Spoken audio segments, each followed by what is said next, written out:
Əvvəllər Quran oxuyanda bir ayə hər zaman diqqətimi çəkərdi. Göylərdə və yerdə olan canlılar və mələklər təkəbbürə düşmədən Allaha səzdə edirlər, boyun əyirlər. Nə vaxt bu ayəni üzdən oxuyanda bir məna verə bilmirdim.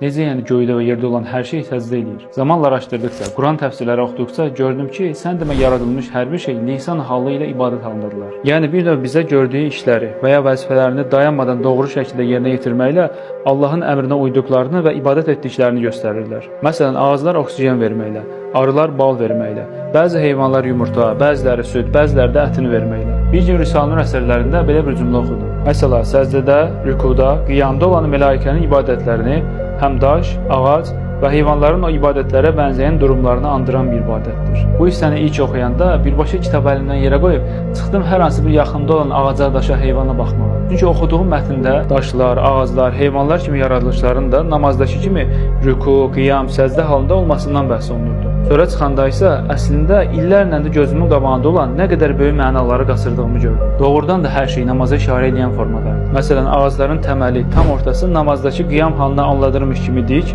yanından çıxan budaqları rüku halını xatırladan formada bellərini əyirdi. Gözümün qabağındakı otlar, çiçəklər ilk başda qiyam halında dik çıxır və sonra zamanla rüku və səzdə edirmiş kimi başlarını əyirdi. Hətta bununla belə əksər dağlar qiyam halını bizə öyrədirmiş kimi dik durduğu halda dənizlərin, okeanların dalğaları isə necə səzdə etdiklərini bizə göstərirdilər. Həşəratlara, böcəklərə, quşlara, əksər heyvanlara diqqətlə baxsaq, hər biri bellərini əymiş kimi rüku halındadılar. Yeri gəlmişkən heyvanların yeməklərinin özü belə boyun əydiklərinə görə səzdəni ağlımıza gətirir. Hətta kenguru kimi bəzi dik duran heyvanların ilk dik durmağı, yeriyəndə isə əyilməkləri bizi birbaşa canlı qiyam və rüku halına ikisinə də birdən şahid eləyirlər. İnsanın yaradılışına belə diqqət eləsək bunu görə bilərik. Əllərimizin, ayaqlarımızın, barmaqlarımızın heç birini uzun müddət dik saxlamağa gücümüz çatmır. Boyun əyirmiş kimi hər biri əyilirlər. Heyvanların bədənindəki düşlərdən insana kimi, hətta saçlarımızın özü belə hər biri boyun əyirlər. Və ya ana bətnində boyun əymiş vəziyyətdə olduğumuz halda dünyaya gəldikdə zamanla rüku halını almış kimi iməkləyirik. Ardınca qiyam halını alıb dik dururuq və zamanla qocaldıqca yenidən belimiz bükülüb boyun əyib bu dünyadan gedirik.